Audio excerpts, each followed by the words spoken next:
ឯកឧត្តមចាប់តោអនុរដ្ឋលេខាធិការបាននាំយកអំណោយដ៏ថ្លៃថ្លារបស់ឯកឧត្តមជាសមេធីរដ្ឋមន្ត្រីក្រសួងសង្គមគិច្ចអតីតយុទ្ធជននិងយុវនីតិសម្បទានិងលោកជំទាវជាផគុណព្រមទាំងសប្បុរសជន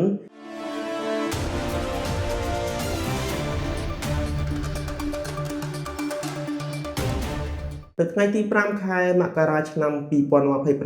ឧត្តមចាប់តោអនុរដ្ឋលេខាធិការតំណាងដ៏ខ្ពង់ខ្ពស់ឯកឧត្តមជាសមេធីរដ្ឋមន្ត្រីក្រសួងសង្គមគិច្ចអតីតយុទ្ធជននិងយុវនីតិសម្បទានិងលោកជំទាវជាផគុណនិងលោកខុនវុធីប្រធានមន្ត្រីសង្គមគិច្ចអតីតយុទ្ធជននិងយុវនីតិសម្បទាខេត្តបន្ទាយមានជ័យព្រមទាំងក្រុមការងារមន្ត្រីរាជការជនមានពិការភាពផ្នែកសិល្បករសិល្បករនីបាននាំយកអំណោយដ៏ថ្លៃថ្លាជាសម្ភារៈនិងគ្រឿងឧបភោគបរិភោគផ្ទាល់ខ្លួនរបស់ឯកឧត្តមរដ្ឋមន្ត្រីនិងលោកជំទាវព្រមទាំងសប្បុរសជនដើម្បីចែកជូនដល់ជនមានពិការភាពនិងកុមារស្ថិតនៅវត្តច័ន្ទសីរតនារាមអំណោយរួមមានសម្រាប់ជនមានពិការភាពសរុបចំនួន